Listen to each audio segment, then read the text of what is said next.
Resonar el Sur. Experiencias educativas en diálogo. Una serie radiofónica producida por DVB International. Bueno, y ahora nos encontramos con Alejandro Venegas Becerra. Bienvenido. Él es licenciado en Ciencias de la Comunicación y actualmente tiene el cargo de jefe de Departamento de Atención a Grupos Étnicos en el ICHEJA. Está en ese puesto desde hace 9 años, pero en el instituto pues está desde que se fundó. Él tiene 62 años actualmente, nació en la Ciudad de México y está en Chiapas desde el 81. Bueno, nos comparte que en su tiempo libre, en lo poco que tiene de tiempo libre, le gusta hacer fotografía y le gusta coleccionar fotografías también y ordenarlas en el álbum y así, y también en los archivos digitales de la computadora le gusta ordenarlo por carpetas. Mucho de lo que él ordena también son fotografías, entonces cuando puede, eso es lo que le gusta hacer en su tiempo libre. Bienvenido, Alejandro, gracias por estar aquí y compartirnos un poco de tu palabra. Me gustaría que nos contaras sobre los procesos formativos del programa ICHEJA, pues un poco cuál es su perspectiva, qué actividades realizan y con quiénes. Muy bien, pues muchísimas gracias por el espacio. Y bueno, en el ICHEJA tiene varias vertientes educativas.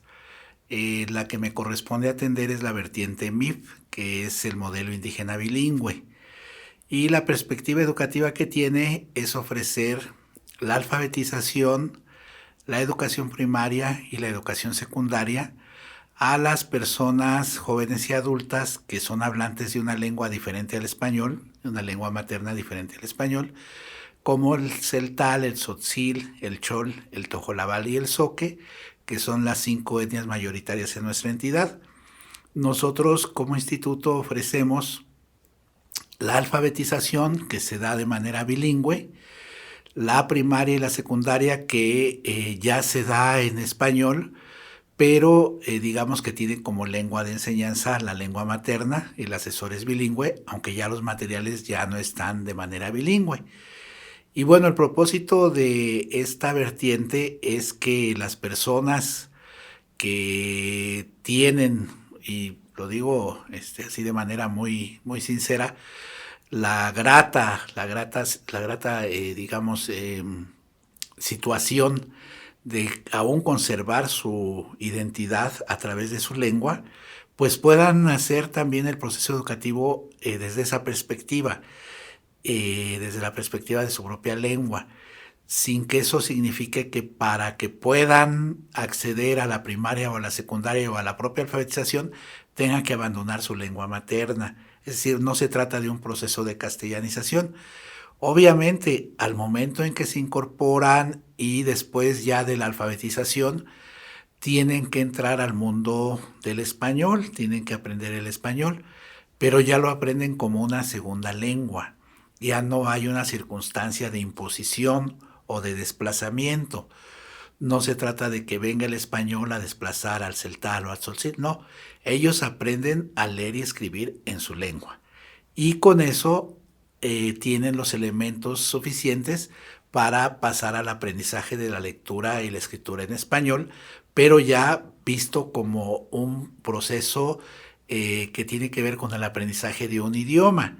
Es decir, por ejemplo, yo hablo español, yo me alfabeticé en español, yo estudié español. Para que yo aprenda a escribir en inglés, no me tienen que enseñar a escribir en inglés, más bien tengo que aprender el idioma inglés. Obviamente tengo que aprender la gramática del inglés, pero digamos que eso no va a ir en contra de mi identidad como hispanohablante, sino más bien me lo convierto en bilingüe, ¿no?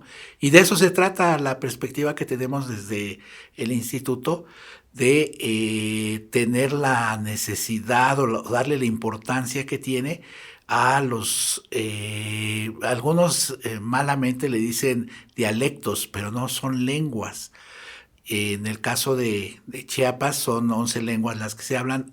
Por circunstancias que se han venido dando solamente atendemos 5, 4 de ellas son mayenses, el celtal, el tzotzil, el chol y el tojolabal son mayenses, y el zoque, que es de origen zoque popoluca, no es de la misma familia, pero el zoque es el que se hablaba en la capital de Chiapas, en Tuxtla, se hablaba el zoque.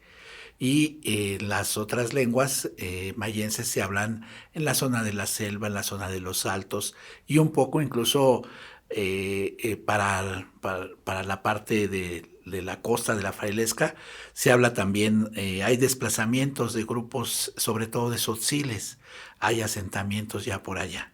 Entonces, desde esa perspectiva es como se ve el enfoque educativo que tiene que ver con la educación para jóvenes y adultos en el Liceja, y en particular con la vertiente MIF, que es el modelo indígena bilingüe. Uh-huh. Bueno, y con esta experiencia que has tenido, Alejandro, con respecto a las lenguas maternas, en términos educativos en Chiapas, ¿qué lugar ocupan las lenguas maternas? Bueno, sin lugar a dudas, la importancia que tienen es relevante.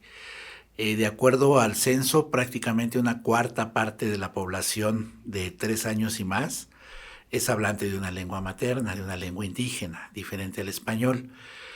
Esto significa que una gran parte de la población es hablante de lengua.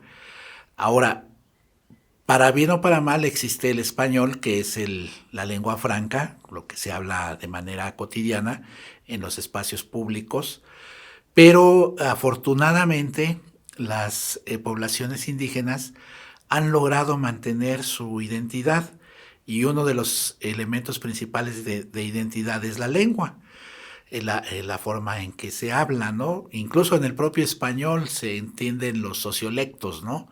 Si viene uno del norte, y cómo habla y por el acento, ya sabemos que es del norte, o uno de Veracruz, en fin, eso da identidad. Entonces, la identidad de las etnias está dada principalmente por la lengua.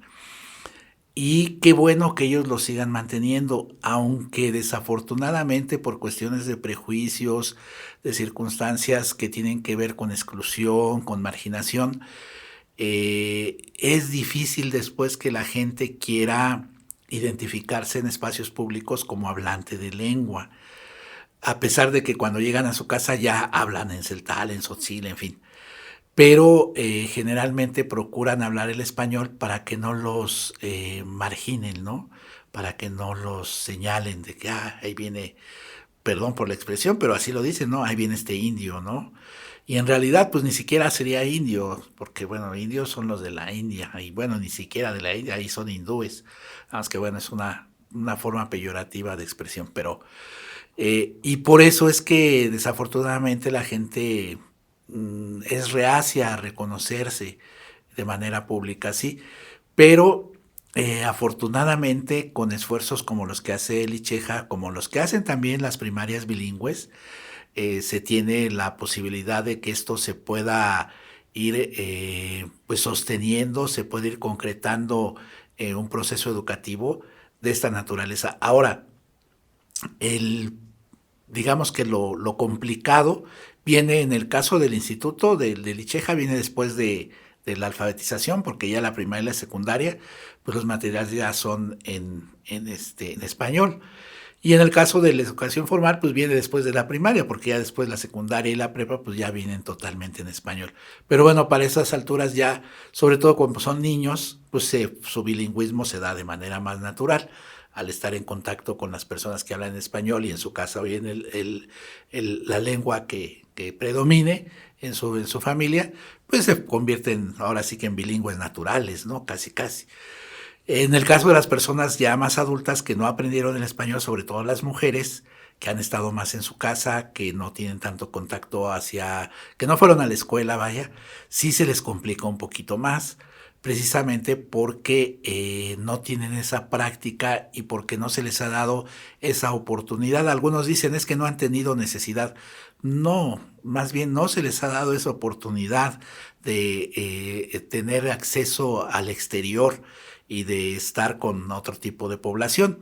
Entonces eso hace que también ellas tengan menos posibilidades del desarrollo del español. Sin embargo, casi todas las mujeres, buena parte de las mujeres en las comunidades entienden lo que uno les dice. Un poquito, de repente, una que otra palabra, sobre todo si uno usa palabras muy sofisticadas, pues entonces sí no van a entender, pero una plática común la entienden. El problema que tienen es que ya no lo pueden responder. Quizás les pase un poco como nos pasa a nosotros cuando vemos una película en inglés, que como la estamos viendo en inglés, vemos lo que está haciendo, vemos lo que dice, y pues casi le entendemos. Pero ya de ahí que yo le conteste lo que está diciendo o que se lo explique en inglés, pues ya no. Pero entonces la importancia de las lenguas es algo fundamental, sobre todo en Chiapas. Hay 3 entidades que concentran, digamos, una buena parte de la población indígena, y entre ellas está Chiapas, Oaxaca, Yucatán, toda la parte mayense, y que por fortuna los esfuerzos que se han hecho a través no solo de las instituciones, porque sería petulante decir y sería además poco sincero y poco honesto decir que nosotros estamos redimiendo o estamos tratando de rescatar las culturas. No, son ellos los que lo han hecho, son ellos los que, a pesar de más de 400 años de dominación y más de quién sabe cuántos intentos de castellanizarlos, pues no se han dejado, y además qué bueno. Y además qué bien, porque eso le da una riqueza cultural al Estado. Si algo tiene Chiapas, es esa riqueza cultural que está en sus culturas vivas, en esas poblaciones que son un mosaico, no solo de colores, de creencias, de formas de ver, de formas de actuar. Hay cosas que a lo mejor no entendemos y que ellos también no entienden de nosotros, pero pues es lógico, tienen su cosmovisión, tienen su cultura, tienen su forma de interpretar el mundo. A lo mejor habrá cosas en las que no estemos tan de acuerdo, otras en las que no podamos entender muy bien el por qué o de qué manera se da.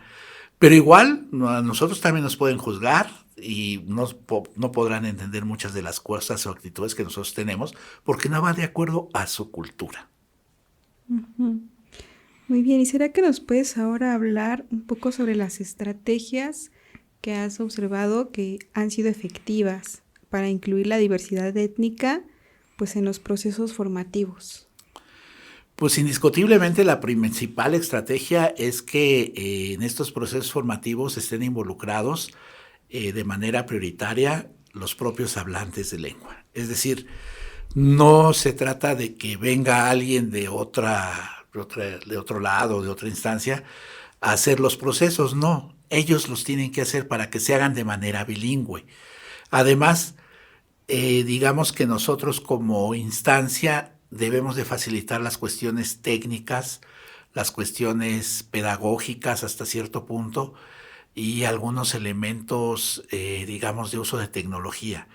Pero de ahí ellos incluso tienen a veces hasta mejores elementos o mayores elementos didácticos para desarrollar su proceso. Platicaba en una ocasión con un antropólogo, se me ve el nombre ahorita, y nos explicaba cómo el papá lleva a su hijo a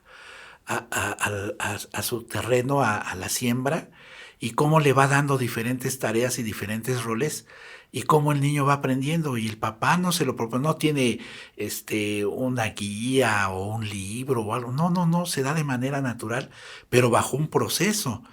Dice, por ejemplo, primero va el niño y nada más le acompaña y lleva el pompo con el agua o la bola de pozol. Y ahí está el niño y está viendo nada más y no hace nada más. Regresan. Va creciendo el niño, a la siguiente ya lleva la bola de pozol, el pompo y ya lleva un machete. Ya dice que empiece a tumbar un poco de planta ahí. Y empieza el niño a tumbar la planta y está viendo lo que hace el papá. A la siguiente lleva el pozol, lleva el pompo, lleva el machete y ya no solo tumba allí, sino que ya empieza a escarbar tierra o a desbordar otro tipo de material, en fin. Y así es un proceso cíclico donde el niño va aprendiendo desde lo elemental hasta que ya llegue el momento en que ya va con el papá, ya lleva el asadón, ya lleva la coa, ya lleva la semilla, lleva todo y ya va a sembrar. ¿Y quién le dio ese proceso metodológico? Alguien decía por ahí que es un proceso así como que en circulito, que le han dicho que es como que el del caracol, ¿no? Pero que tiene que ver con todo un proceso que tiene ahora sí que una circunstancia de inicio y fin hasta el producto final que se quiere lograr. Entonces, esa perspectiva que pareciera que no existe, sí está implícita. Y nosotros hemos tratado de identificar algunos de estos procesos en nuestras estrategias didácticas para que así sea, que se empiece primero haciendo o diseñando, por ejemplo, eligiendo un color para una carpeta. Y luego de ahí se clasifiquen las carpetas por colores. Y luego de ahí cada carpeta es para un tipo de estrategia didáctica. Y luego de ahí ya saber qué estrategia va en cada carpetita. Y así, y sin proponérselo, la gente va aprendiendo y va desarrollando. Y cuando ves, ya está desarrollando alguna actividad con la que tú estás trabajando. Obviamente también tenemos que darles los rudimentos técnicos, los rudimentos pedagógicos, darles elementos que les permitan tener ese soporte teórico, conceptual, porque si no cualquiera llega y les dice, es que estás mal, no debe ser así, lo debes hacer así, en fin, y no tiene elementos, pues no va a saber por qué, ¿no? En cambio, si ya se les va dando toda esa práctica con todos estos elementos, el conocimiento se va fortaleciendo, ¿no? Entonces, indudablemente, el principal elemento es que sean personas hablantes de lengua. Y otro de las estrategias que tiene mucho que ver con lo que venimos haciendo es esta parte de que sea a partir de la construcción en su propia lengua digamos, los contenidos que se van virtiendo en los procesos educativos y en los procesos de formación. Antiguamente se hacía que nos llegaban los materiales y se pasaban a los compañeros hablantes y hacían una traducción e interpretación y ya. Y entonces, pues quedaba bien, ¿no? Para nosotros. Y pues para ellos también, porque cumplían con su papel de traductores. Pero ya cuando les preguntábamos, oye, ¿y esta actividad se entiende? Pues no, es que no es así. Pues ¿cómo es en tu concepto?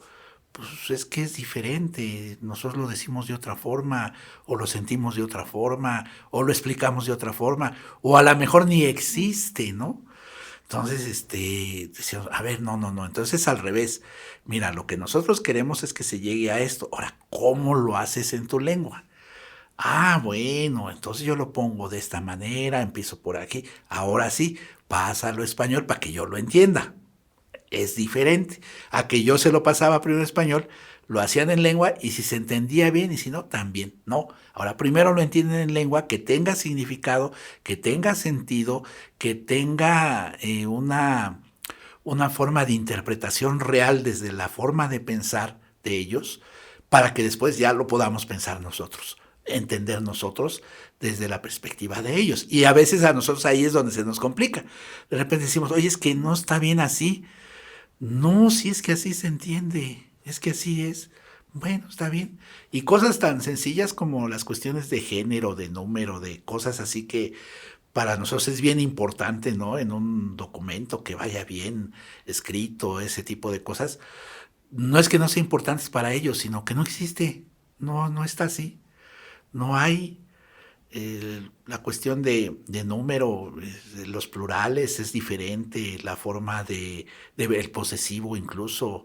Nosotros, por ejemplo, utilizamos mucho para la redacción de objetivos, ¿no? Pues que el verbo esté en infinitivo are, ir, orur, ¿no?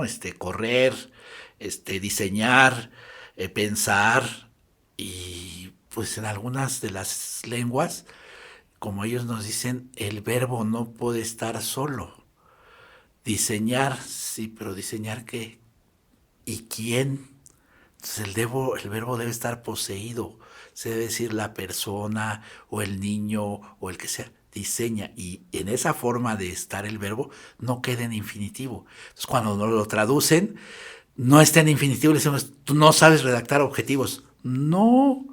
Lo que pasa es que la forma en que se dice es diferente. Y si se lo dice en infinitivo, pues para ellos les queda diseñar, pues quién sabe qué va a diseñar y quién sabe quién lo va a hacer. pero así lo quieren, así lo pongo. Y no está bien, ¿no? Entonces, la verdad es que ese también es otro de los elementos fundamentales para que los procesos de formación y los procesos de desarrollo de contenido en lo general se den de manera adecuada. Es decir, no se trata de hacer una traducción literal, sino más bien se trata de hacer una interpretación, una traducción, darle contexto, ¿no? Hace poco con la UNACH hicimos una infografía que hablaba del Ecuador, ¿no? La línea imaginaria que divide el planeta en dos y bla, bla, bla. Pues para mí es muy común, yo lo estudié en la primaria, ¿no? El Ecuador, veo rápido. Es más, es un nombre de un país también. Entonces, a la hora que estábamos haciendo la descripción de las palabras, yo vi Ecuador y vi cómo hicieron la traducción. Madre santa, estaba larguísima la traducción de Ecuador. Oye, ¿qué dice aquí? Ecuador. Ay, no inventes, pues aquí hay como 7 palabras, ¿cómo va a decir ahí Ecuador? Es que, pues Ecuador no existe, nuestra palabra, no existe en nosotros. Entonces, lo que estoy haciendo es una descripción de lo que es el Ecuador, que es la línea imaginaria que divide al planeta en dos para hacer el hemisferio norte, el hemisferio sur. Madre santa, ¿sí? Y así sí se entiende, sí. Y si le pongo Ecuador, pues si qué le pongo Ecuador, pues hago un préstamo, tomo la palabra prestada y le pongo Ecuador. ¿Y qué les va a significar? Pues nada, no se va a entender. Le vamos a tener que decir qué significa la palabra Ecuador. Ahora, finalmente está bien, hay que hacer el procedimiento de darles el concepto. Bueno, todo esto ya en español se dice Ecuador, pero es diferente, ya se va a entender, se va a tener el referente para que cuando oigan Ecuador, pues ya sepan toda la descripción de lo que es el Ecuador. Y a nosotros también nos pasó igual. Cuando yo lo aprendí, para que yo entendiera que era el Ecuador, primero me tuvieron que decir toda la descripción y todo el concepto de lo que significa eso. Si no, pues no. Pero nosotros lo damos por hecho, ¿no? Decimos, no, pues ya está así bien y ya. Y creemos que cuando no nos entienden, llegamos a pensar que, ay, pero ¿por qué son tan complicados? Que no entienden si es algo tan sencillo. Pues aparentemente, pero no, tiene su circunstancia especial, ¿no? Y qué bueno, porque además la diversidad da riqueza, ¿no? Finalmente son formas de ver la vida diferente y eso nos enriquece como humanidad, pues. Claro, bueno, pues muchísimas gracias, Alejandro. Nos dejas pensando en esta importancia que tiene de entender el espacio en el que vamos a trabajar y también ponernos como al mismo nivel de comprensión de la palabra, ¿no? Cómo la vamos a compartir, de dónde viene y qué estrategias podemos usar alrededor, ¿no? Para poder hacer estos acompañamientos. Ya como a modo de cierre, nos gustaría que nos dieras una recomendación, una canción que te resuene con la labor que haces. Pues no me sé el título, pero es la de Caminante no hay camino. Tiene mucho que ver con la educación, porque al final de cuentas, esto que estamos haciendo ahorita, seguramente, no sé, a lo mejor en 2 años, 3 años, no lo sé, ya no va a ser igual, se va a modificar, va a tener adecuaciones. Ahorita, por ejemplo, simplemente con esto de la pandemia hemos tenido que utilizar la tecnología. Los compañeros, yo mismo no sabía nada ni de Classroom, ni de Padlet, ni nada de eso. Y bueno, pues la pandemia nos orilló y ahorita ya hacemos nuestras presentaciones en Classroom, hacemos Google Forms para hacer las listas y uy, de repente hasta me asombro, ¿no? No somos expertos, por supuesto, pero por ahí va el camino. Entonces, la verdad es que esto de la educación es un camino al andar, ¿no? Vamos haciendo camino. Muy bien, gracias, Alejandro. No, al contrario a ti, Adriana. Gracias. Resonar el Sur. Experiencias educativas en diálogo. Una serie radiofónica producida por DVV International. Las opiniones expresadas en esta serie radiofónica son responsabilidad de quien las emite.